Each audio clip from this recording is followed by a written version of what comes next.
नमो अखण्डमण्डलाकारम् व्याप्तं येन चराचरम् तत्पदं दर्शितं येन तस्मै श्रीगुरवे नमः। गुरुर्ब्रह्मा गुरुर्विष्णु गुरुर्देवो महेश्वर गुरुसाक्षात् परब्रह्म तस्मै श्रीगुरवे नमः। ध्यानमूलं गुरोर्मूर्ति पूजामूलं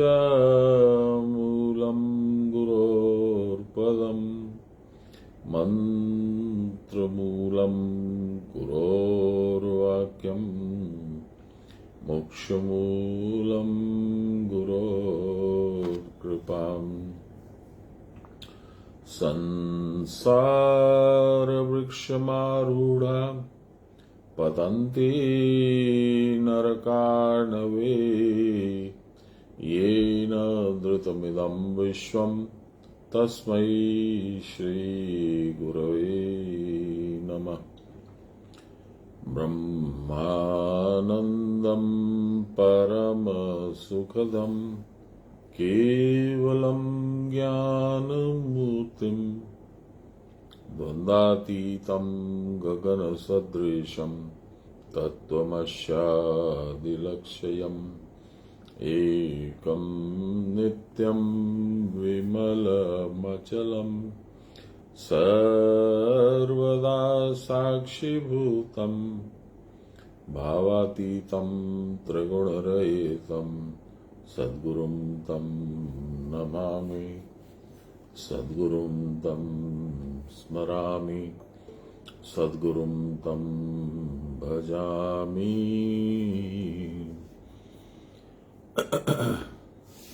नमो ब्रह्मण्यदेवाय गोब्राह्मणहिताय च जगद्विताय श्रीकृष्णाय गोविन्दाय नमो नमः। मूकं करोति वाचालं पंगुं लंघयते गिरिं यत्कृपातमहं वन्दे परमानन्दमाधवं। नमो श्री ब्रह्म विद्यां योगशास्त्रे नमः। श्री गुरुचरणकमलेभ्यो नमः। श्री कृष्णाय नमः।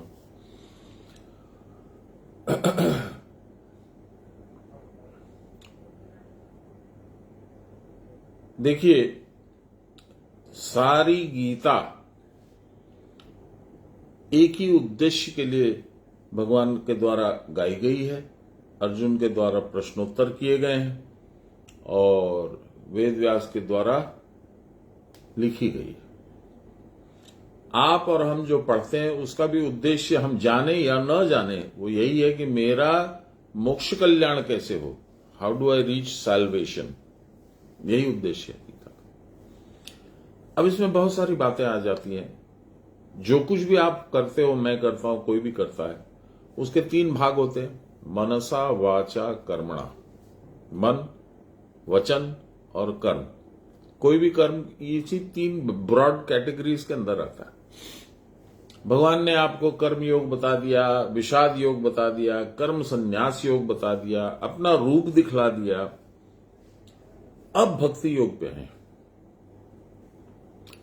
मैंने कल ही बोला था शनिवार को कि 18 मार्ग हैं भगवान को प्राप्त करने के। गीता के जो 18 अध्याय हैं, प्रत्येक अध्याय एक इंडिपेंडेंट मार्ग है भगवान के पास पहुंचने के लिए, भगवान को प्राप्त करने के लिए, भगवान को अनुभव करने के लिए। लेकिन उसमें तीन मुख्य मार्ग हैं, कर्म, ज्ञान और भक्ति। ये तीनों अलग अलग होते हुए भी एक जगह जाके मिलते हैं।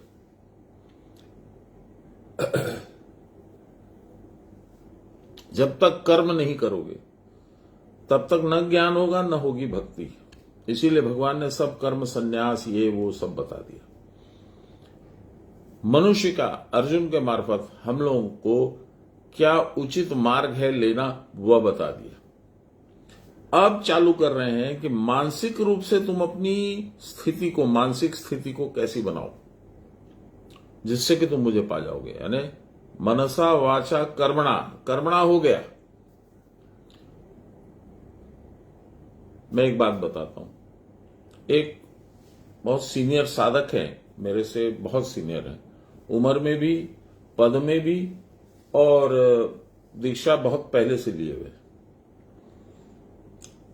तो उन्होंने एक बार मुझसे कहा कि हमको तो साहब इतने साल हो गए, सुबह इतना करता हूं, शाम को इतना करता हूं, फिर भी कुछ होता जाता नहीं है। क्या पता क्या मेरे लिखा है भाग्य में। अब ये जो गीता में उपदेश भगवान श्री कृष्ण ने दिया है उसके विपरीत है ये। विपरीत तो नहीं कहूंगा, लेकिन थोड़ा सा फर्क है। भगवान ने कहा है कि तू कर्म किए जा, फल की आशा मत रख। फल कब देंगे भगवान वो निश्चित करेंगे, वो उस पर तेरा कोई अख्तियार नहीं। यहां क्या हो गया कि मैं इतना करता हूं, इतना करता हूं, इतना करता हूं, पर मुझे कुछ नहीं होता। अब इसमें सबसे इंपॉर्टेंट दो बातें हैं। एक तो कि कर्म के फल के ऊपर तुमको कोई अधिकार नहीं। तुम्हारा आचरण कैसा होना चाहिए? आचरण होना चाहिए ब्रह्मण्याध्याय कर्माणि संगम त्यक्त्वा करोति यत् पापेन स लिम्पन्ते पद्मपत्रमिवाम्भसा। ब्रह्म के अधीन करके अपने कर्मों को करो। जब तक तुम बोलोगे मैं कर रहा हूं, मैं कर रहा हूं, मैं कर रहा हूं, मैं कर रहा हूं, तब तक वो ब्रह्म का कर्म नहीं हुआ, वो तुम्हारा कर्म हो गया। और जब वो कर्म तुम्हारा हो गया तो उसका भला बुरा, अच्छा नीचा ऊंचा सब तुमको भोगना है। भगवान से कोई लेना देना नहीं है। ठीक। अब इन्होंने क्या बोला? मैं सुबह में इतना करता हूं, शाम को इतना करता हूं, मेरी तो संख्या भी ठीक है, सब कुछ ठीक है, पर कुछ होता नहीं। मैं करता हूं। मुझे आश्चर्य हुआ। मैंने कहा आप इतने सीनियर हैं और आपका वक्तव्य है कि मैं करता हूं। कोई नहीं कर सकता। भगवान चाहेंगे तो आपसे करवा लेंगे। इस अहंकार में, इस भूल में, इस अंधकार में मत रहिए कि मैं करता हूं। मैं करने वाला कोई नहीं है। मैं बोल के ही कुछ नहीं है। आप अपने मैं को जानते ही नहीं है। बोले क्या मतलब? मैंने कहा आपने 3 सेंटेंसेस बोले, मैं सुबह कितना करता हूं, शाम को इतना करता हूं, मुझे कुछ होता नहीं है। 2, तीसरा पता नहीं मेरे भाग्य में क्या है। इसमें कहीं भी आपने अपने गुरु को स्थान नहीं दिया। मेरे गुरु की कृपा से मैं सुबह में इतना कर पाता हूं, शाम को इतना कर पाता हूं। बाबा की अभी इच्छा हुई नहीं है, इसलिए मुझे कुछ होता नहीं है। 2, 3, जब उनकी इच्छा होगी तब वो करवा लेंगे, कर देंगे, दे देंगे। मुझे जो फल मिलना है वो मिल जाएगा। तो थोड़ा सा नाराज हो गए। बहुत सीनियर थे तो उनको अच्छी नहीं लगी मेरी बात। बोले आपका हो गया है। मैंने कहा नहीं, मेरा भी नहीं हुआ है, पर मैं अपने ऊपर नहीं लेता हूं। बाबा ने ऐसा सिखाया है कि गुरु के चरणों में छोड़ दो सब कुछ। ब्रह्मण्याध्याय कर्माणि, भगवान गुरु भगवान एक ही है, उनके अधीन करके कर्म करो, तब तुमको फंसना नहीं पड़ेगा, रोना नहीं पड़ेगा, कष्ट नहीं भोगना पड़ेगा। तो मैं वह चेष्टा करता हूं। कैसे? मैंने कहा जब भी करता हूं तो बोलता हूं बाबा करवा लीजिएगा, आपकी कृपा होगी तो हो भी जाएगा। तो बोलने भर से हो जाएगा। उनका रिटॉर्ट था, एंग्री रिटॉर्ट, एम आई टाइड, बोलने से हो जाएगा। मैंने कहा कर्म 3 तरीके से होते हैं, मनसा वाचा कर्मणा। तो वाचा जो है सबसे इजी है, मुंह से बोलना, वो पहले बोलिए। वो बोलते बोलते बोलते बोलते मन में एक धारणा बन जाएगी, बुद्धि में एक जम जाएगा कि नहीं भगवान कराएंगे, हो गया आपका काम, फिर वो करा लेंगे। कुछ बोले नहीं, थोड़ा उनके भाव भंगिमा से लगा कि उनको पसंद नहीं आया मेरा परामर्श। जय गुरु, जो जैसा है वैसा तो बोलना पड़ेगा। किसी का चेहरा देख के, सीनियरिटी देख करके सत्य का परिवर्तन तो हो नहीं सकता है। आज इस प्रसंग को यहां बोलने का मतलब ये है कि आज जो हम लोग प्रसंग स्टार्ट किए हैं, शनिवार से स्टार्ट हुआ है, भक्ति योग। ये भक्ति योग क्या है? भक्त का, मैंने एक बार बाबा को पूछा था कि बाबा भक्ति का परिमाण क्या है, कितनी भक्ति होनी चाहिए? मैं आपको प्रणाम करता हूं बाबा, आप आशीर्वाद दे दीजिए, मांगता हूं, ये हो गया, इसके आगे भी कुछ है? तो बाबा बोले नहीं, इसके ये तो कुछ हुआ ही नहीं, ये तो शुरुआत हुई। तो मैंने कहा तब क्या है बाबा आगे? बोला कोई यदि सोचो, बाबा ने कहा कोई सोचो कि तुम्हारे मुंह को, गर्दन को पीछे से पकड़ के कोई तुमको पानी में डुबा देता है और तुम सांस नहीं ले पाते हो, तब कैसी छटपटी मचती कि एक सांस कम से कम कहीं से मुझे हवा मिल जाए, मैं सांस ले लूं। उस तरह की छटपटी जब भगवान को पाने की लगेगी तो वो भक्ति मानी जाएगी। तो उसका कुछ अंश हम लोग इसमें देखेंगे भक्ति योग में। मां अमर प्रणाम निबिन। भक्ति योग में हम लोग इसी बात को, बाबा ने जो कहा था उस बात को हम लोग देखेंगे। सिर्फ शरीर नहीं, मन, कर्म, आत्मा, शरीर, वचन सब गुरु चरणों में अर्पित होना चाहिए। टोटल सबमिशन, पूरी शरणागति, यही है भक्ति। तो मैं इसमें ज्यादा नहीं बोलूंगा, खाली आप लोगों को थोड़ा सा प्रिपेयर कर दिया। अब जो आने वाला है भक्ति योग का वर्णन और निरूपण, वो इतना सुंदर है, सारी गीता ही सुंदर है, कौन सा अंश बोलिएगा नहीं सुंदर है। बाबा को पूछा था एक बार, बाबा आपको कौन से श्लोक अच्छे लगते हैं? उन्होंने बोला इतना बड़ा कटोरा खीर का भरा पड़ा है, कहीं किशमिश है, कहीं काजू है, कहीं बादाम है, कहीं केसर है, कहीं कुछ है, कहीं कुछ है, कौन सा हिस्सा मैं बोलूं मुझे अच्छा लगता है? सारा ही तो एक है। वो बात बड़ी सुंदर लगी मुझे और जची भी। तो आज हम लोग भक्ति योग का द्वितीय श्लोक पढ़ेंगे। पहला श्लोक जो हम लोगों ने शनिवार को पढ़ा था, उसमें क्या बोला था भगवान ने, बड़ा सुंदर था। वो भी अर्जुन का प्रश्न था।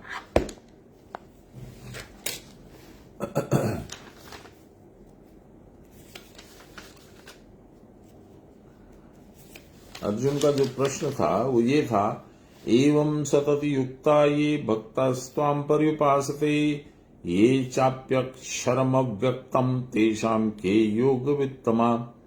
अर्जुन का प्रश्न था कि इस प्रकार निरंतर अनन्य शरण होकर जो भक्त तुम्हारी उपासना करते हैं और दूसरी तरफ जो लोग अव्यक्त अक्षर ब्रह्म की उपासना करते हैं, कौन श्रेष्ठ योगी है?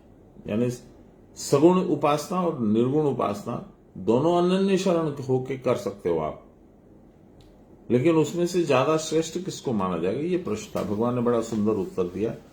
आज का श्लोक है, भगवान बोल रहे, श्री भगवान वाच, मय्यावेश्य मनो ये माम नित्युक्ता उपासते श्रद्धया पर्योपेतास्ते मे युक्त तमा मता। भगवान कहते हैं मुझ में मन को संस्थापित करके, जब भगवान में मन को स्थापित कर दिया तो तू रहा ही कहां, तू तो उनमें मर्ज कर गया, निवेशित हो गया, आवेशित हो गया। नित्य योगाभिलाषी होकर, अर्थात सतत उद्योगशील होकर। योगाभिलाषी का मतलब क्या है? योगाभिलाषी मतलब आपसे जुड़ने अभिलाषी, भगवान से जुड़े रहने का अभिलाषी, सब समय में भगवत स्मरण हो। आप लोग को एक बहुत इंटरेस्टिंग बात बताता हूं। राजा विक्रमादित्य और विक्रम और बेताल का किस्सा हम लोगों ने सुना होगा, सभी लोगों ने सुना होगा। उज्जैन के राजा थे, परम प्रतापी, ज्ञानवान, न्यायप्रिय, सब तरह से सक्षम। उनके जो अग्रज थे, बड़े भाई, उनका नाम था राजा भर्तृहरि। तो राजा भर्तृहरि ने, लंबी कहानी पे नहीं जाता हूं, राजा भर्तृहरि ने एक लिखा था वैराग्य शतक, 100 पैराग्राफ्स ऑन वैराग्य। उन्होंने सिंहासन त्याग दिया और वैराग्य लेकर के जंगल में चले गए। वहां जो अभी योगी आदित्यनाथ जो हैं यूपी के चीफ मिनिस्टर, वो जिस मठ के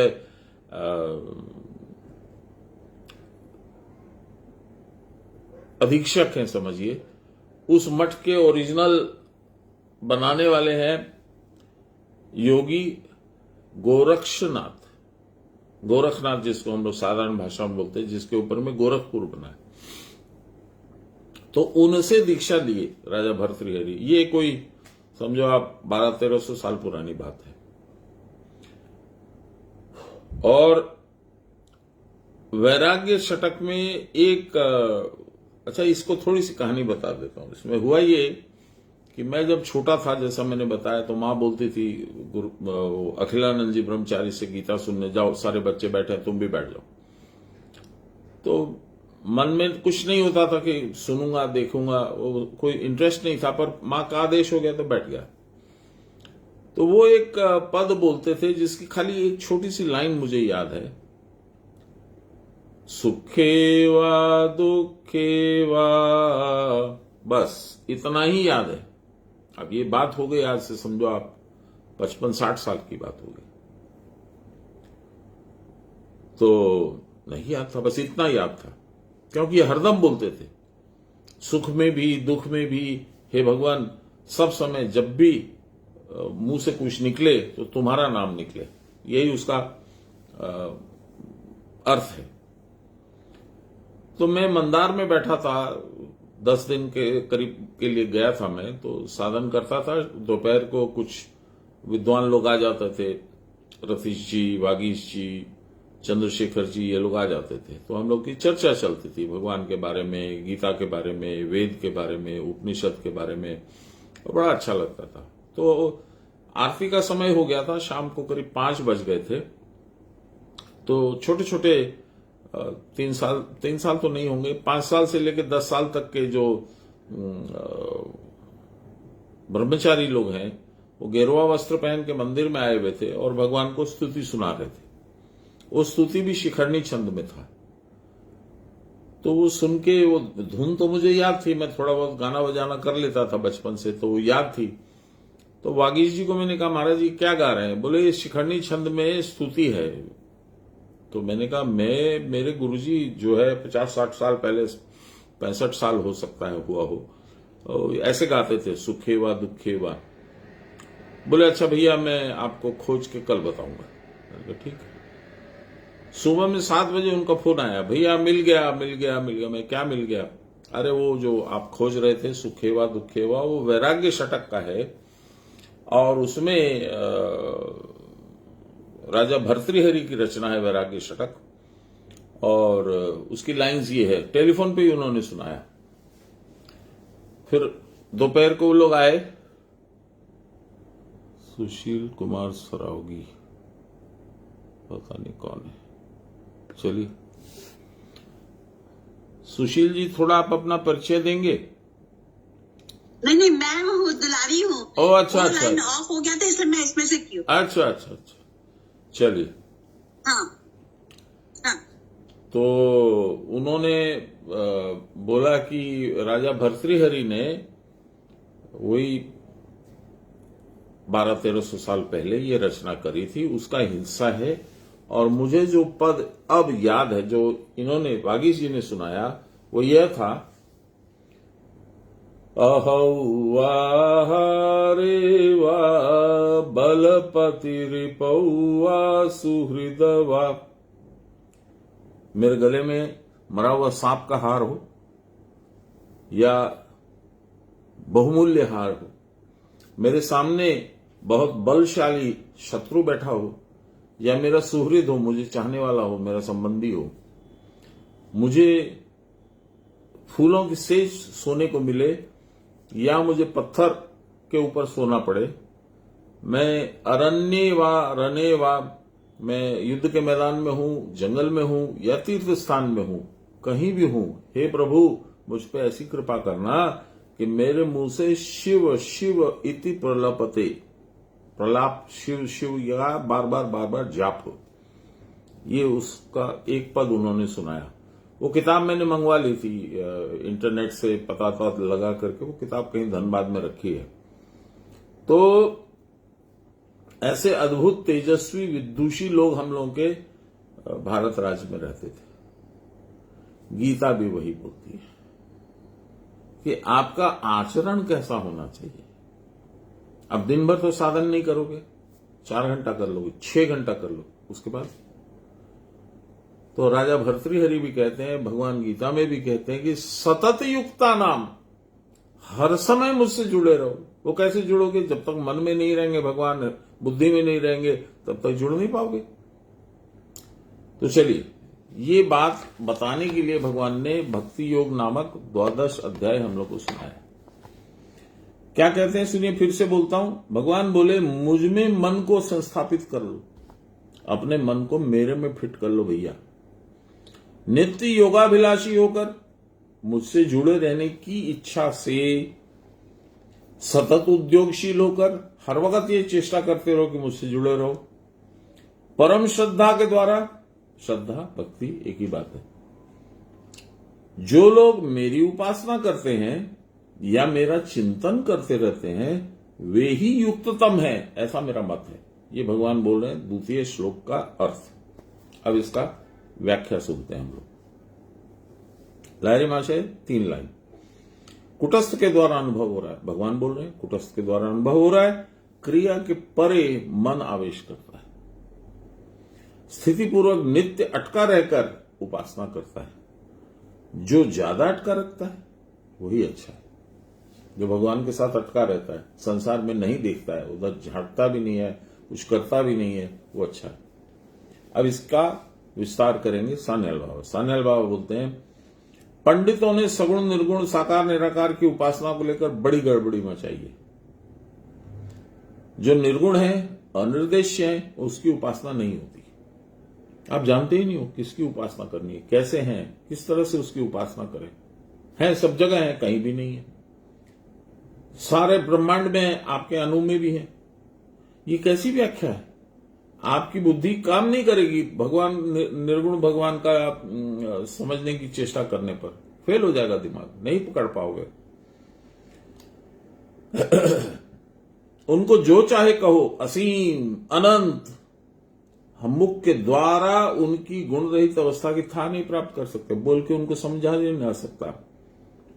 इंद्रिय मन बुद्धि को लेकर ही तो हमारी दौड़ है।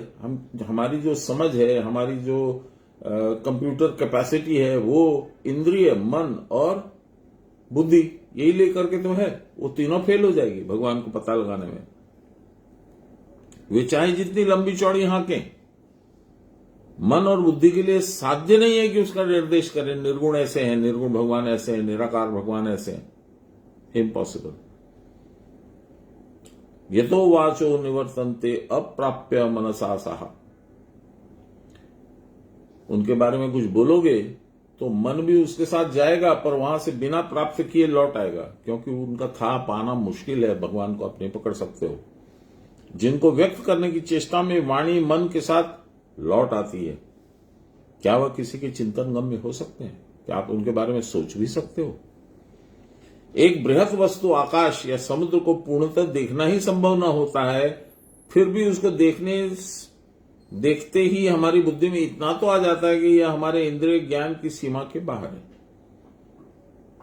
समुद्र को देखा, एक अंश देखा ना, जितनी दूर आपकी दृष्टि गई उतना ही देखा ना।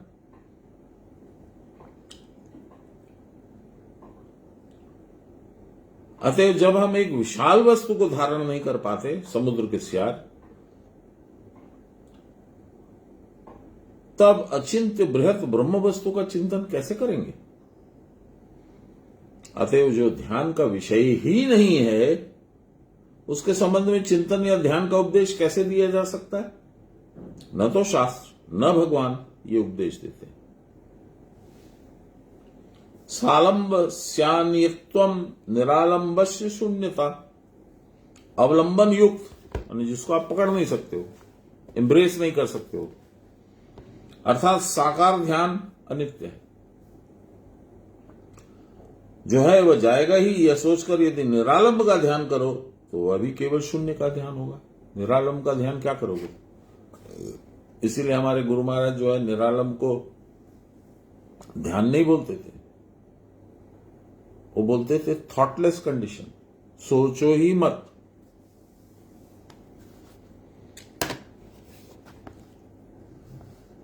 दोनों ही और दोष है। साकार का ध्यान लगाने में भी दोष है और निराकार का तो ध्यान लग ही नहीं सकता, फिर भी चेष्टा करोगे तो उसमें भी दोष है। प्रपंचोपशमम तुर्यावस्था अव्यवहार्य है, जहां जिस अवस्था में प्रपंच का उपशम हो जाता, खत्म हो जाता, परावस्था अपरिहार्य है।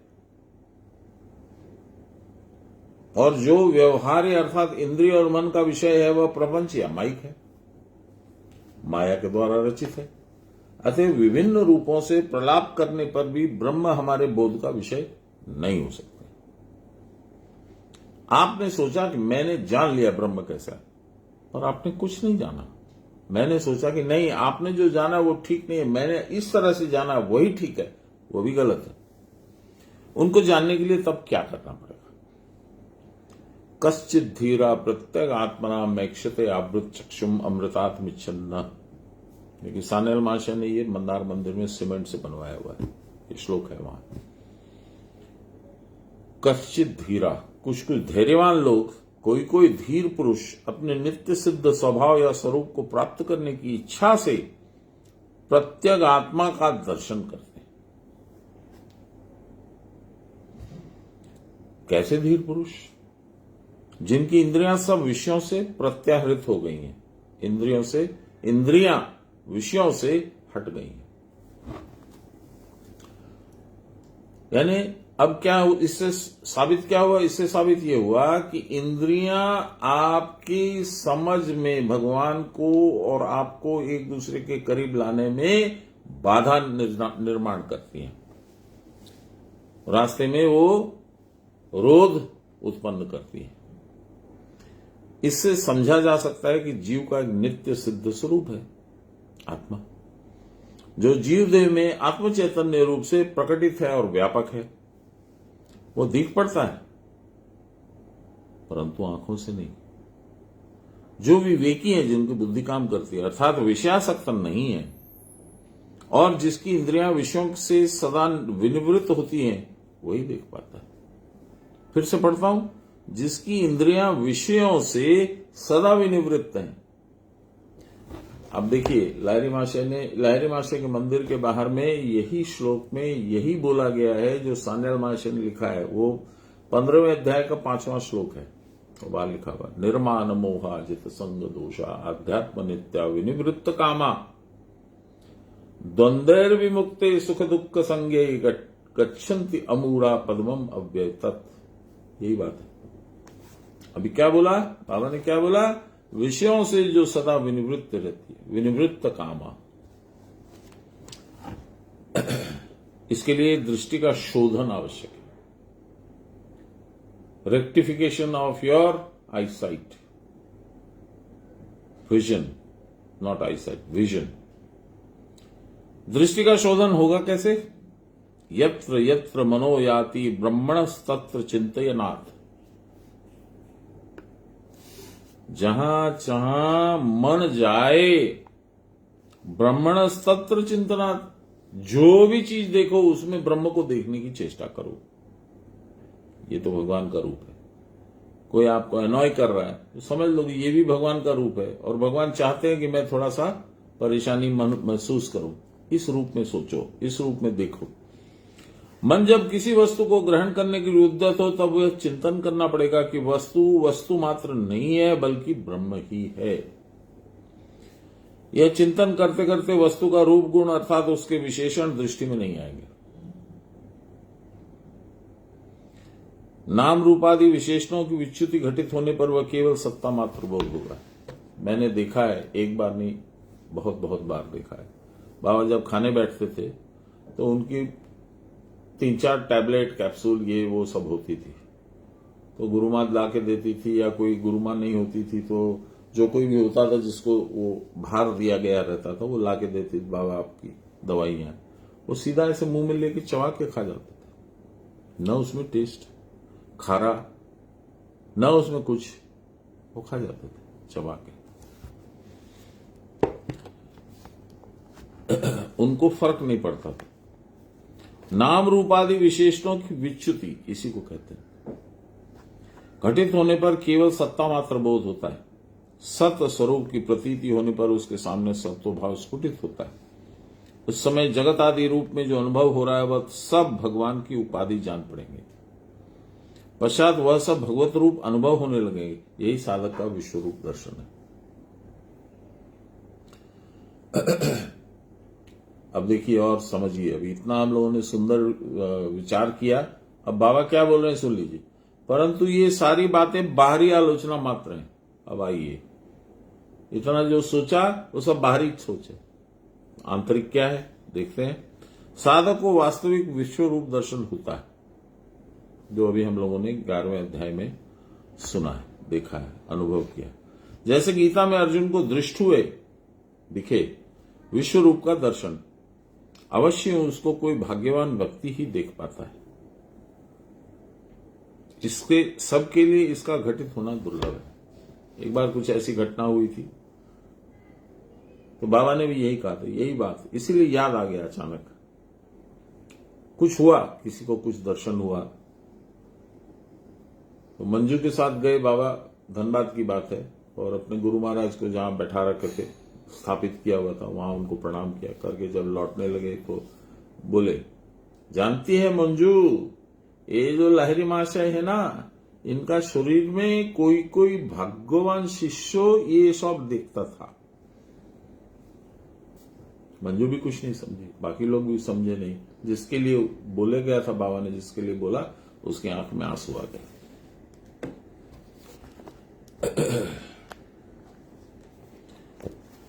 कोई कोई भाग्यवान व्यक्ति ही देख पाता है, सबके लिए इसका घटित होना दुर्लभ है। इट इज नॉट पॉसिबल कि सब लोग इसी तरह से देखें। परंतु मन लगाकर प्राणायाम क्रिया करने पर प्रतिदिन मन कुछ कुछ कुछ अवरुद्ध होता है, थोड़ा थोड़ा ब्लॉक होता जाता है, और मन का वह अदम्य चांचल्य भी कम होने लगता है। मन पूर्णतः निर्विषय होकर कुछ क्षण ठहर सकता है। कंप्लीटली ब्लैंक होकर के it can stand for a few seconds only. क्रमशः उसकी साधना की शक्ति बढ़ती है। मन को निविष्ट करके यदि वह साधना करता है और बहुत देर तक प्रतिदिन नियमित भाव से करता है तो अवरुद्ध भाव की स्थिति का काल बढ़ता जाएगा, ड्यूरेशन विल इंक्रीज। उसकी इंद्रियां और मन सब प्रकार से विषय चिंता से विरत होकर स्थिति रूप धारण करते हैं। मन के इस प्रकार के प्रत्याहार के वश उसकी उपयुक्त अवस्था अतिशय वृद्धि को प्राप्त होती है। Thoughtless condition increases, the duration of the thoughtless condition increases in intensity and in duration.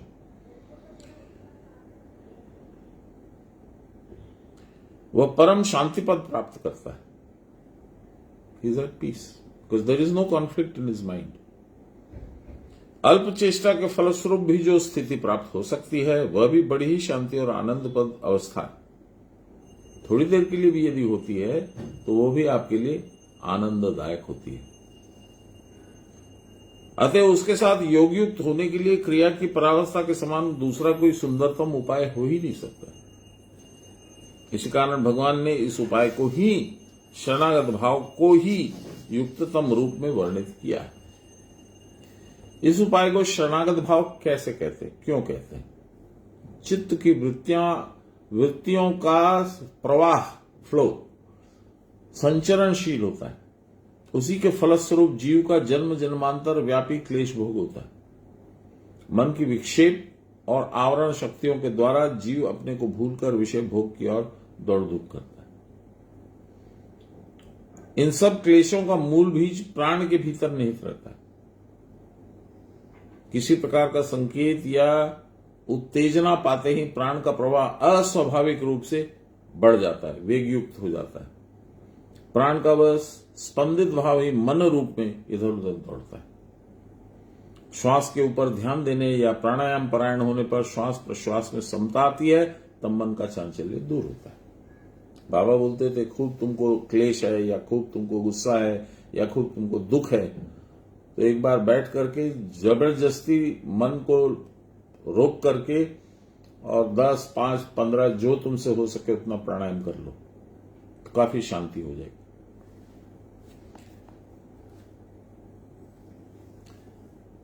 इस प्रकार मन विषयमुखी न होकर आत्ममुखी हो जाता है। अभी हम सोच रहे हैं हमारे ऐसा हो गया, ऐसा हो गया, ऐसा हो गया, उसने बेईमानी कर ली, मेरा पैसा छीन लिया, मेरी संपत्ति छीन ली। और अब आप प्राणायाम करोगे तो आप सोचोगे भगवान क्या बोलते, भगवान क्या करते, कैसे हैं भगवान, तो आपका दिमाग उधर से हटके इधर लग जाएगा। मन के इस आत्माभिमुख भाव का नाम ही शरणागति। यह शरणागति भाव जितना ही बढ़ता है उतना ही नाद प्रकाशित होता है, साउंड। 10 तरह के नाद होते हैं, आप लोग को मालूम है। नाद के प्रकाश के साथ मन आनंद में मग्न होकर जगत को भूल जाता है। तब श्री कृष्ण की मुरली ध्वनि द्वारा अपहृत चित्ता गोपांगनाएं जैसे सर्वस्व की उपेक्षा करके श्री कृष्ण की दौड़ गई और थी, उसी प्रकार योगी का चित्त वेणुनाद से मोहित होकर परम स्थिर स्वरूप परमात्मा के साथ मिल जाता है। अतएव क्रिया ही वस्तुतः आध्यात्म विद्या है। इसके द्वारा प्रकृत आत्मज्ञान होता है। देखिए, इसका संधि विच्छेद कीजिए। आध्यात्म विद्या, इसमें 3 अलग अलग इंडिपेंडेंट वर्ड्स हैं। अधि, आत्म, विद्या।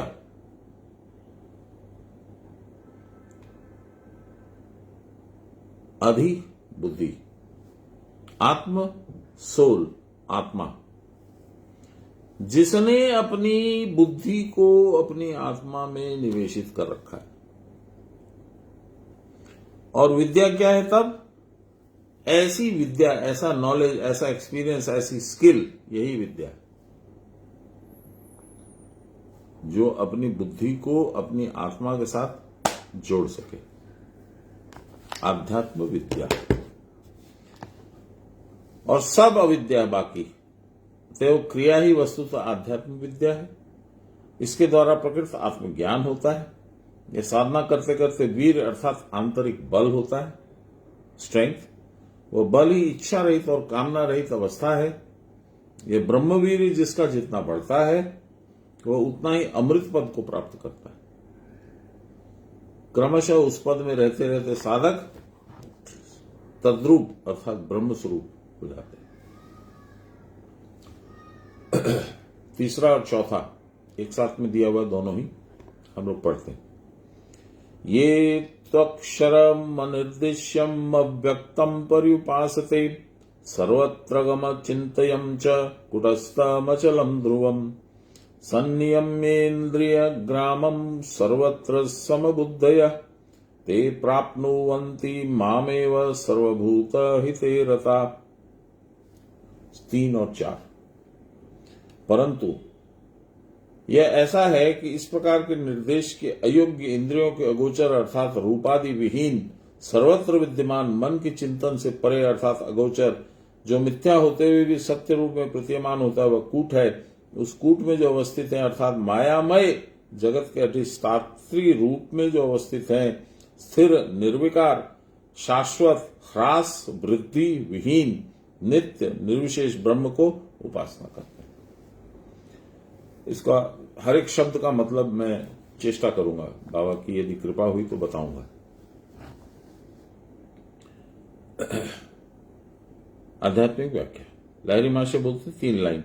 जो कोई कुटस्थ में रहता है, जहां जाता है वहीं कुटस्थ को देखता है और सब विषयों में अचिंत्य ब्रह्म को कुटस्थ रूप में चिंतन करता है, स्थिर होकर निश्चिंत रूप में।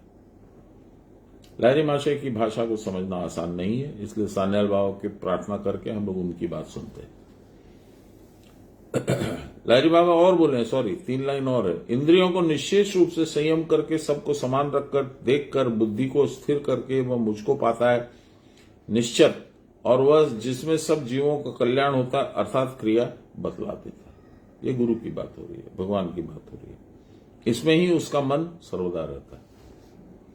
अब सान्याल बाबा बोल रहे, सब मनुष्यों का चित्त तो एक प्रकार का होता नहीं है, इसलिए साध्य वस्तु हालांकि एक है, पर फिर भी साधना की प्रणाली में कुछ कुछ पार्थक्य होना स्वाभाविक है।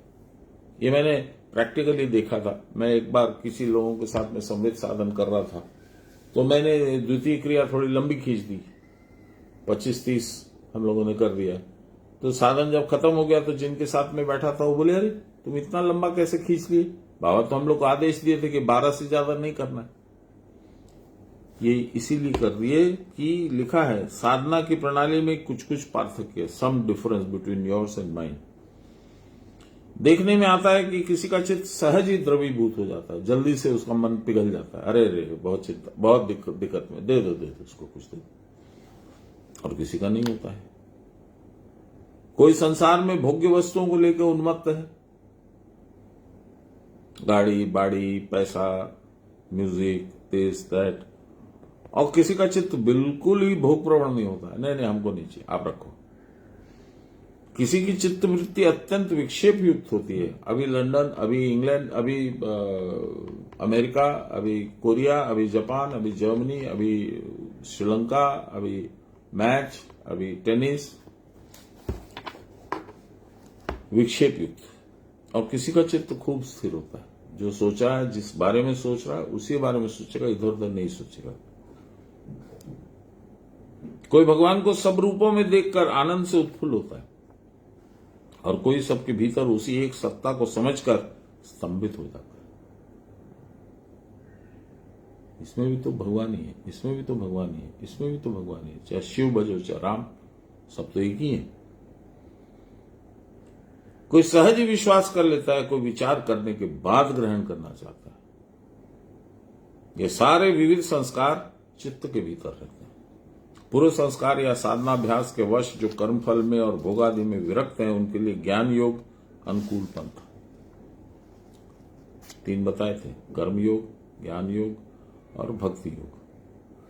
जो पूर्व संस्कार या साधनाभ्यास के वश जो कर्म फल में और भोगादि में विरक्त हैं, उनको वैराग्य आ चुका है, ऐसे लोगों के लिए ज्ञान योग रास्ता सही है।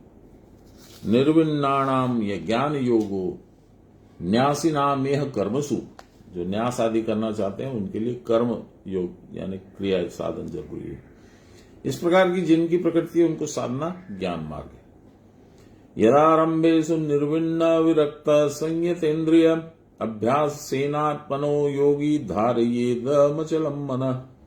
जब योगी कर्म से निर्विण्ण और तत्फल में विरक्त होता है, तब उसको संयतेन्द्रिय होकर आत्म त्याग के द्वारा, जिससे मन अचल हो जाए, non moving, hard like a rock, stable like a rock, उसी प्रकार के धारणाभ्यास में मन को लगाना चाहिए। मन के रहने पर उसमें किसी न किसी वासना की तरंग उठती ही रहेगी। इसलिए उसे प्राण निरोध की चेष्टा करनी चाहिए, स्तंभन।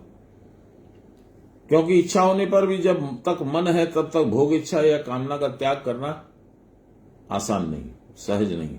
प्राणायाम के द्वारा प्राण का निरोध होने पर मन निरुद्ध हो जाएगा। तब जो अपूर्व ध्यानावस्था आएगी, उसमें ध्याता और ध्येय, ध्याता आप, ध्येय भगवान, साधक और परमानंद स्वरूप आत्मा जिनको साधक चाहता है, उस ध्येय स्वरूप के साथ जब तक एकात्म लाभ नहीं करता, तब तक साधना के प्रवाह को बंद करने से काम नहीं चलेगा। जब तक आप और भगवान एक नहीं हो गए, तब तक साधना आपका चलता रहेगा।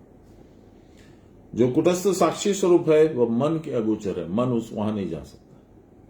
मन के जीवित रहते उसका संधान भी नहीं पाया जा सकता है। जब तक मन है तो it acts like a barrier, नहीं जा पाओगे। क्रिया की परावस्था में मन नहीं रहता।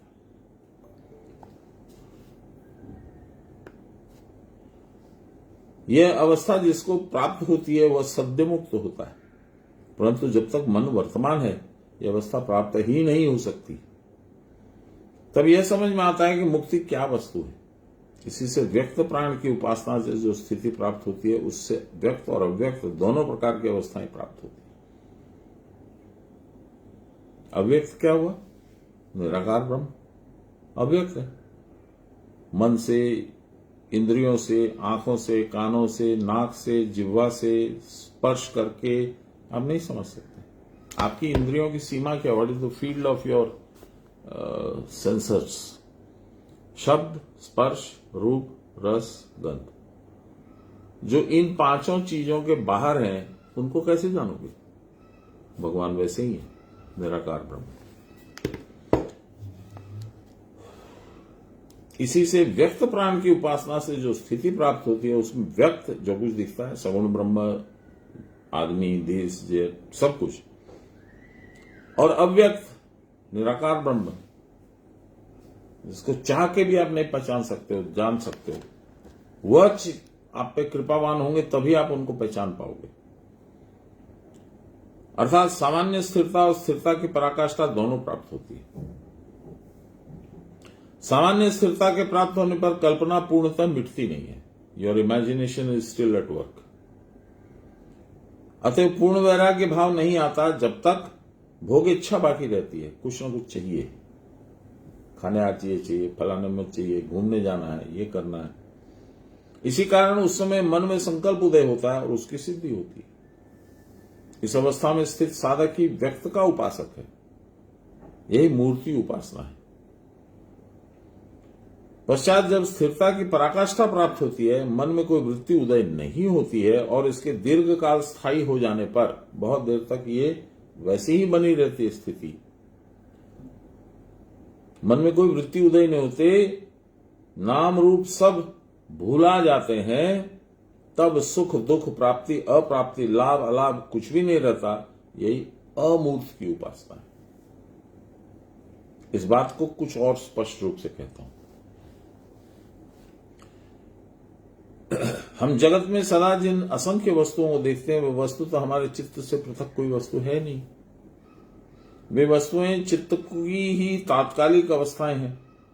बाहर की वस्तुएं चित्त की ही घनीभूत अवस्था मात्र है। जो मेरे मन में था वही बाहर में जो हम देख रहे हैं वही densification of my thoughts, my imagination. चित्त का यह घन भाव, डेंस भाव, जड़ भाव जब तक मिट नहीं जाता तब तक चित्त वास्तविक रूप में अंतर्मुखी नहीं हो सकता। कबीरदास जी ने कहा है ना, आप लोगों को बताया, कितनी बार बोला है, भक्ति द्वार बड़ा सांकरा और नहीं दिखाए, मन ऐरावत हो रहा किस विध बैठो जाए।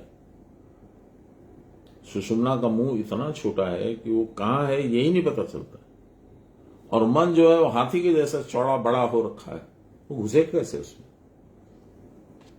अंतर्मुख हुए बिना ध्यानावस्था की प्राप्ति नहीं होती। ध्यान गंभीर होने पर चित्त की वृत्तियों के क्षीण होने से चांचल्य रहित अवस्था प्राप्त होती है। उसी से योग दर्शन में समापत्ति कहते हैं। उसी को योग दर्शन में समापत्ति कहते हैं। ये क्या मेरा ध्यान बट गया था। ध्यान गंभीर होने पर चित्त की वृत्तियों के क्षीण होने से, कमजोर होने से चांचल्य रहित अवस्था प्राप्त होती है। There is no churning in your mind. उसी को योग दर्शन में समापत्ति कहते हैं। इस तनुता, थिननेस, चित्त गगनोपम होता है, आकाश के जैसा एकदम महीन हो जाता है। तब चित्त से जड़त्व का मल स्खलित हो जाता है और चित्त में चित्त भाव परिस्फुट होता है। इस प्रकार चित्त भगवत ध्यान की योग्यता प्राप्त करता है। वही जो कबीरदास जी बोले वही बात यहां पर दूसरे शब्दों में बोली जा रही है। मन ऐरावत हो रहा कि सुविध पैठ हो जाए, इसलिए अब उल्टा चलो।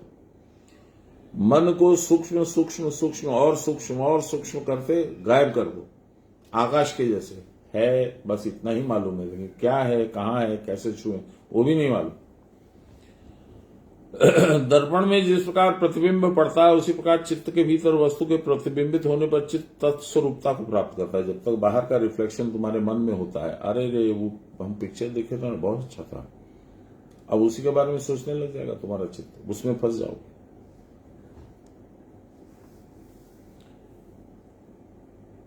अस्तु पर्वोक्त समापत्ति के सवितर्क और निर्वितर्क और सविकार और निर्विकार भेद से 4 प्रकार के भेद होते हैं। These are 4 types of समापत्ति।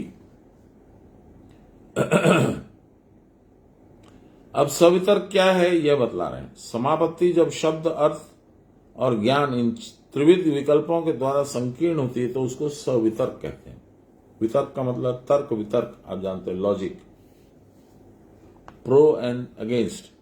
जैसे अश्व एक शब्द है, अश्व घोड़ा एक शब्द है, उस शब्द का अर्थ है उसी नाम का एक विशेष पशु है और अश्व विषय ज्ञान भी है। इतना ऊंचा होता है, ऐसी उसकी पूंछ होती है, गले के पीछे में उसकी मेन होती है, लंबे लंबे बाल होते हैं, वो बहुत जोर से दौड़ता है। ये सब ज्ञान है, अश्व विषय ज्ञान। ये यद्यपि प्रत्येक स्वतंत्र है, ये ज्ञान स्वतंत्र है अश्व से। अश्व का नाम जो है वो स्वतंत्र है उसकी शेप, साइज एक्सेट्रा से।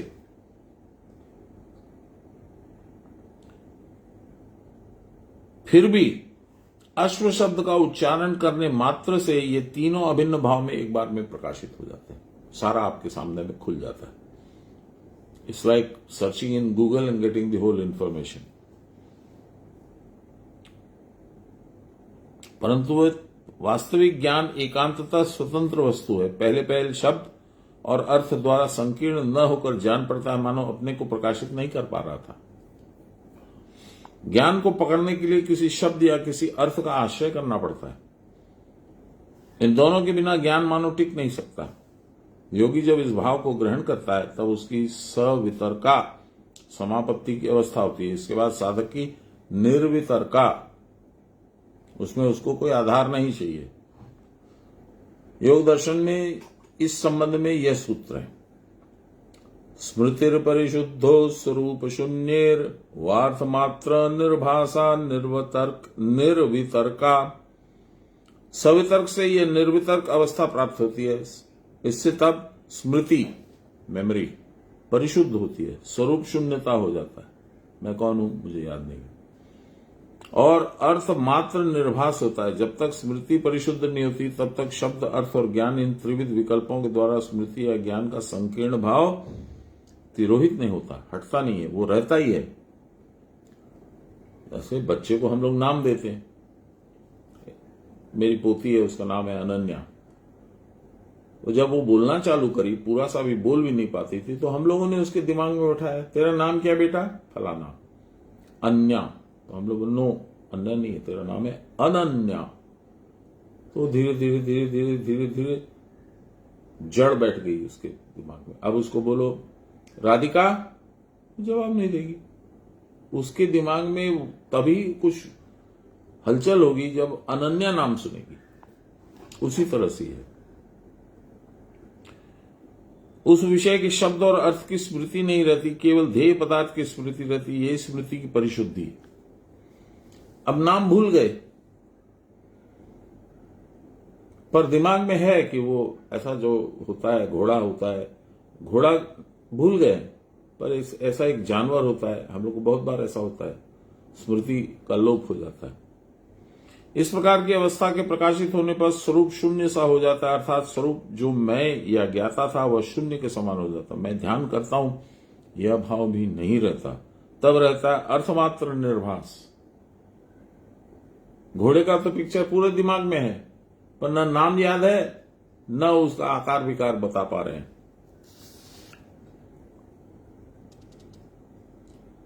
इस अवस्था में शब्द और अर्थ की स्मृति या ज्ञान नहीं रहता, ध्याता की भी शून्यता अवस्था होती है।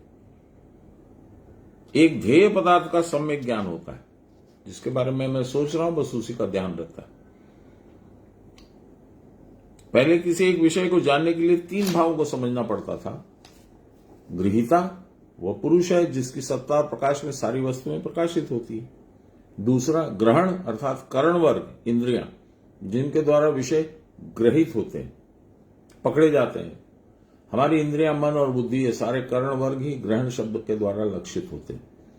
और तीसरा ग्राह्य, जिसको ग्रहण करना है जो गृहीत होता है, अर्थात शब्द, स्पर्श, रूप, रस, गंध इत्यादि। जैसे गुलाब, अब गुलाब का नाम लेंगे तो 2-3 तरह की दिमाग में छवि उभरेगी। गुलाब का फूल, गुलाब जल, गुलाब का सेंट, वो सब अब खत्म हो गया। खाली गुलाब बस रहेगा दिमाग में, पर नाम उसका भूल जाओगे, अब अपना नाम भूल जाओगे। चित्त की वृत्तियों के क्षीण होने पर उक्त तीनों में से जब जिसमें रहने की इच्छा हो, ठीक उसी में रहने की योग्यता प्राप्त हो जाती है। पश्चात ध्याता, कौन से 3? ग्रहिता, जो ग्रहण कर रहा है, यानी उत्तम पुरुष। ग्रहण, जिसके द्वारा ग्रहण कर रहा है, शरीर, इंद्रियां, मन, बुद्धि, चित्त। और गृहित या ग्राह्य, जिसको ग्रहण कर रहा है। तो आप जिसमें चाहोगे उसमें रह सकते हो। पहले कोई ग्राह्य विषयक सम्यक ज्ञान प्राप्त करने के लिए उस विषय का अवलंबन करके ध्यान करना पड़ता था। घोड़े का ध्यान करना पड़ता था, या गुलाब का फूल का ध्यान करना पड़ता था, या मारुति गाड़ी का ध्यान करना पड़ता था। इस प्रकार चेष्टा करने पर पहले चित्त का विक्षिप्त भाव दूर होगा। ध्येय पदार्थ का नाम या शब्द, उस ध्येय वस्तु का आकार और ध्याता, ये रह जाएंगे। जान पड़ेगा मानो एक ज्ञान इन त्रिविध भावों में प्रकाशित हो गया। मैं वह ज्ञान स्वरूप है, अतएव यह बोध होगा कि जो कुछ वह मेरा आत्मा का ही प्रकाश है। पश्चात यह भावनामय ध्यात्री भाव भी नहीं रहेगा। मैं ध्यान कर रहा हूं, यह भाव भी नहीं रहेगा। रह जाता केवल उस वस्तु की आकार अवयवादि रहित ज्ञान कम सत्ता। ग्राह्य विषय में इस प्रकार के ध्यान के फलस्वरूप फिर पदार्थ मात्र में कोई आसक्ति नहीं रह जाती, क्योंकि उस समय यह बोध हो जाता है कि मेरी जो आकांक्षित वस्तु है उसकी पृथक सत्ता कुछ है ही नहीं। न घोड़ा है, न मारुति गाड़ी है, न गुलाब है, वह केवल ज्ञान है। इस प्रकार के ज्ञान के फलस्वरूप पर वैराग्य का लाभ होता है, अर्थात फिर कभी किसी चीज के प्रति कोई आकर्षण नहीं होता। ग्राह्य विषय समापत्ति के समान ग्रहण विषय समापत्ति सविचारा और निर्विचारा भेद से एक्सक्यूज मी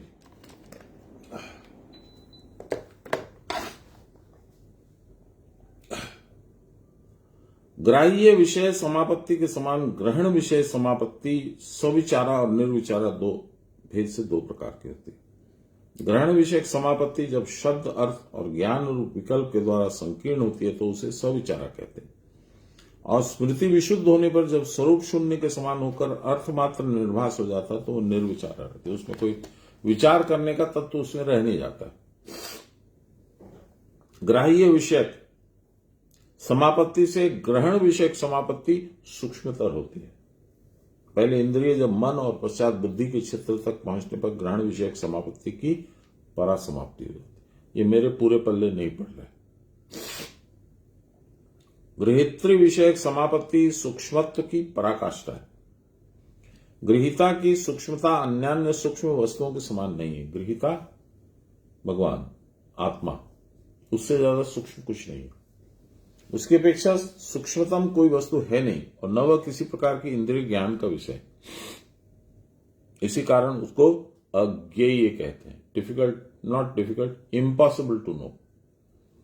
बुद्धि की सारी मलिनता पूर्ण रूपेण नष्ट हो जाने पर जो सत्ता मात्र ज्ञान का विषय होता है वही प्रकृति योग है। इसको फिर से पढ़ता हूं। बुद्धि की सारी मलिनता, मलिनता किसको कहते हैं? संसार आसक्ति।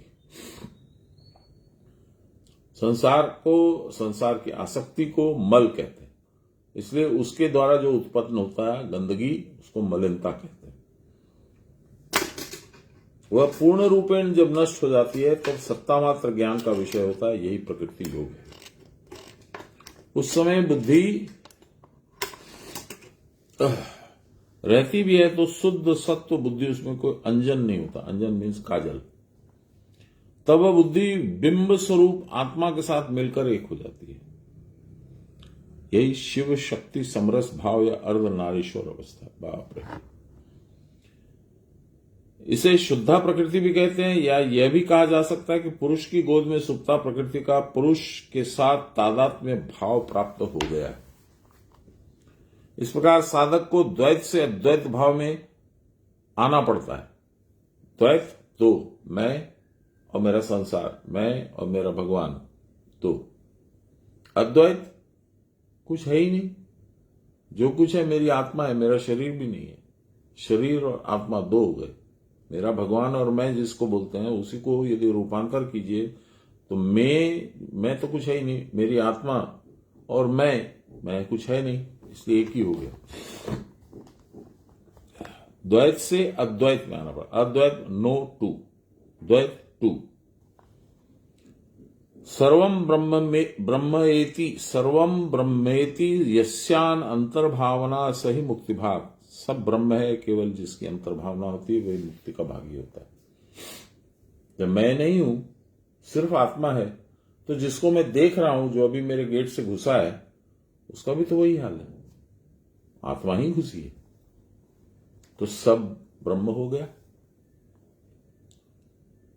इस बात को केवल मुंह से सुन लेने या विचार कर लेने मात्र से काम नहीं चलेगा, वैसा ही बनना पड़ेगा। यह अनिर्देश्य अव्यक्त की उपासना है, यही निराकार ब्रह्म की उपासना। इस उपासना के किए बिना साधना सफल नहीं हो सकती। You have to go through the entire route, the whole hog. यह विश्व ब्रह्मांड किस प्रकार से मन की घनीभूत अवस्था से विकसित हुआ और किस प्रकार ध्यान निश्चित के द्वारा सूक्ष्म से सूक्ष्मतर होते होते सूक्ष्मतम आत्माकार में परिवर्तित हो गया। इसी को मैं पहले भी बोला था, सान्याल बाबा भी बोले थे किसी समय में, उन्हीं का दोहराया था मैंने। The creation of infinity from the unity of one and then the merging of the entire infinity into that one, उसी का डिस्क्रिप्शन हो रहा है।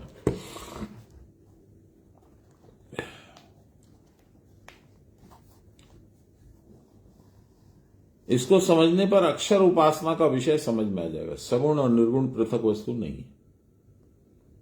सगुण ही निर्गुण है और निर्गुण ही सगुण युक्त होता है। विशुद्ध चैतन्य जब अविद्या के अंजन से अनुरंजित होता है तो नाम रूप में बनता है।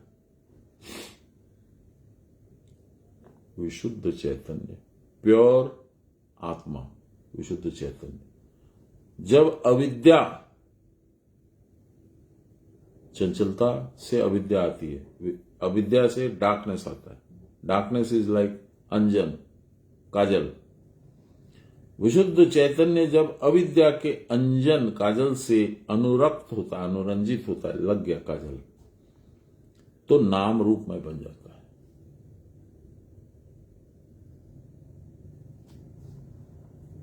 साधन के प्रभाव से जब विक्षिप्त मन नाम रूप दोनों को भूलकर ज्योतिर्मात्र में परिवर्तित हो जाता है, इट टर्न्स इनटू लाइट, तब साधक निराकार के पथ में चलने लगता है। जब वही ज्योति केवल एक सूक्ष्माति सूक्ष्म बिंदु में विलय को प्राप्त होकर बिंदु रूप हो जाती है, तब तद विष्णु का परम पद प्रकाशित होता है। पश्चात वह चिदाकाश में चिन्मात्र अवस्था में अवस्थित होकर चित्त स्वरूप हो जाता है। यही पूर्ण अव्यक्त अवस्था है। देखिए, एक श्लोक में अव्यक्तावस्था का पूरा वर्णन बाबा ने दे दिया। मेरी कैपेसिटी नहीं है, इसको बाबा की इच्छा होगी तो ही हम लोग समझ पाएंगे। पर कुछ कुछ लगा कि कुछ ये पोर्शन, हाँ ये समझ में आया, ये समझ में आया, ये समझ में आया। पूरा एक पिक्चर, क्लियर पिक्चर सामने नहीं है। गलत बात बोलना उचित नहीं है। सबसे पहले जरूरी है ये एडमिट करना कि मुझे नहीं समझ में आया, तभी हम आगे कभी समझने की बात आएगी। इस अवस्था की प्राप्ति साधक को दो प्रकार से होती है। प्रथमतः, ये खत्म हो गया बस, व्यक्त श्वास के साहचर्य में मन को रखकर, पहली क्रिया एकदम फर्स्ट, व्यक्त श्वास के सहचर्य में उसके साथ साथ आना जाना, आना जाना, आना जाना, यह सहज लभ्य है, इजी टू डू इट। इस प्रकार के साधक को युक्ततम कहते हैं। द्वितीयतः, तारक ब्रह्म योग के द्वारा कुटस्थ ब्रह्म को लक्ष्य करके उसमें प्रविष्ट होने पर। परिणाम एक होते हुए भी इसमें पथ की गहनता कुछ अधिक है।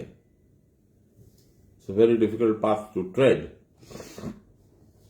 अर्थात ज्योतिर्मय कुटस्थ और बृहद कुटस्थ में भेद करके बिंदु में, फिर नाद बिंदु को भेद करके चिंतन के परे जाकर चिन्ह मात्र में अवस्थान करना होता है। तो समझते ही नहीं है तो हम अवस्थान कहां से करेंगे। इसी कारण इस साधना में बतलाया जाता है कि सर्वदा कुटस्थ का चिंतन करना होगा, पश्चात उस अचिंत्य ब्रह्म में ध्यान जमाना होगा जो कुटस्थ रूप में प्रकाशित है। अब इसमें एक जो चीज बाबा नहीं बोल रहे हैं वो मैं थोड़ा ऐड कर देता हूं। आपके करने से कुछ नहीं होगा, ये भी जान लो। आपको आदेश है गुरु का कि कुटस्थ में ध्यान लगाओ, तो बस लगाओ। आपको ध्यान है कि श्वास पे ध्यान लगाओ, तो बस लगाओ। अब वो रास्ता तुमको कहां ले जाएगा, गुरु की क्या इच्छा है, कौन सी जगह पे तुम राइट टर्न दिलवाएंगे, कौन सी टर्न पे लेफ्ट टर्न दिलवाएंगे, वो उन पे छोड़ दो। इतना दिमाग लगाओगे तो नहीं कर पाओगे, समझ भी नहीं पाओगे, कंफ्यूज हो जाओगे, गोल चक्कर घूमते रहोगे वहीं पे। इसलिए गुरु के भरोसे भांको गाड़ी।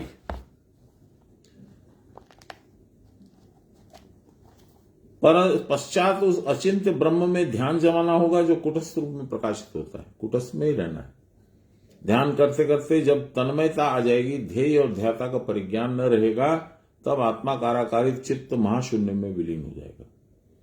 तुमको नहीं करना है, ये भगवान कराएंगे, गुरु कराएंगे।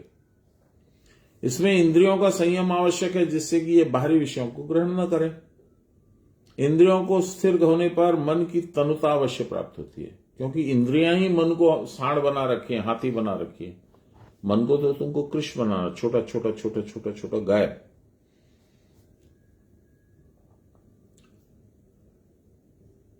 अन्य तब अन्य नहीं रह जाएगा, जिसको तुम अन्य समझ रहे हो, दूसरा, वो नहीं रह जाएगा। सब आत्मा का स्वरूप जान पड़ेगा। इस अवस्था को प्राप्त साधक जब देखता है कि आत्मक्रिया के अभाव में जीव भयानक बंधना अवस्था में पड़ा है, तब वह कृपा परवश होकर मायापाश में फंसे जीव को भवरोग की औषधि रूप क्रिया का उपदेश देता है। ये समझिए। हम लोग सब समझते हैं कि ठीक है, दीक्षा तो ले लिए, गुरु महाराज बता दिए, जितना होता है उतना कर लेंगे, हो जाएगा। नहीं होगा। फिर से पढ़ता हूं इस लाइन को, ये इंपॉर्टेंट है। इस अवस्था में प्राप्त साधक जब देखता है कि आत्मक्रिया के अभाव में, जिसको क्रिया योग नहीं मिला है, इन द एब्सेंस ऑफ क्रिया योग, जीव भयानक बंधना अवस्था में पड़ा है। Is completely tied down in a jail, in a solitary confinement. और वह तब कृपा परवश होकर, ऐसे समय में गुरु कृपा परवश होकर उस पर कृपा करने के लिए मायापाश में फंसे जीव को, जो अभी माया में फंसा हुआ है, अभी पैसा कमाना, अभी ये करना, अभी वो करना, अभी वो करना, हम लोग सभी हैं, भवरोग की औषधि रूप क्रिया को उपदेश दे देते हैं। भवरोग संसार में आने को ही रोग बोला जाता है। संसार में जितने दिन रहोगे रोग में ग्रसित हो। It's like an acute cancer of the 4th stage. उसका मन सदा ही कुटस्थ में रहता है, इसलिए सब में उनकी समबुद्धि रहती है। ये अब गुरु की बात कर रहे हैं। कुटस्थ में रहने पर दूसरी ओर मन नहीं जाता, इंद्रियां मुग्ध नहीं होती, वही प्रकृति पक्ष में साधु होता है। जो क्रिया करता है उसकी आयु और बुद्धि दोनों बढ़ती। अपने जैसा एक आदमी कुटस्थ में देखता है और क्रिया में अटका रहता है। सुषुम्ना में स्थिर होकर कुटस्थ दर्शन करने पर कितने ही अश्रुत विषय सुने जाते हैं और अज्ञात विषय जाने जाते हैं। जो कभी देखा नहीं, सुना नहीं, उसे देख और सुनकर पश्चात अन्य लोगों को और बंधुओं को उपदेश दे। प्राणायाम आदि साधन के द्वारा विधि पूर्वक 3 ग्रंथियों को भेद करके, जिह्वा, मूलाधार एंड प्राण, हृदय, प्राण सुषुम्ना में जाकर अटक जाएगा। यही वस्तुतः संयम है।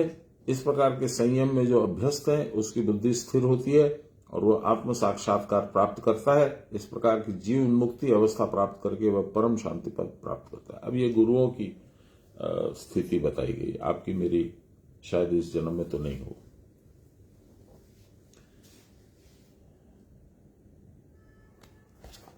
बहुत लंबा खींच गया, बहुत गहन भी था, कितना पल्ले पड़ा मुझे नहीं मालूम, बाबा की जो इच्छा हुई।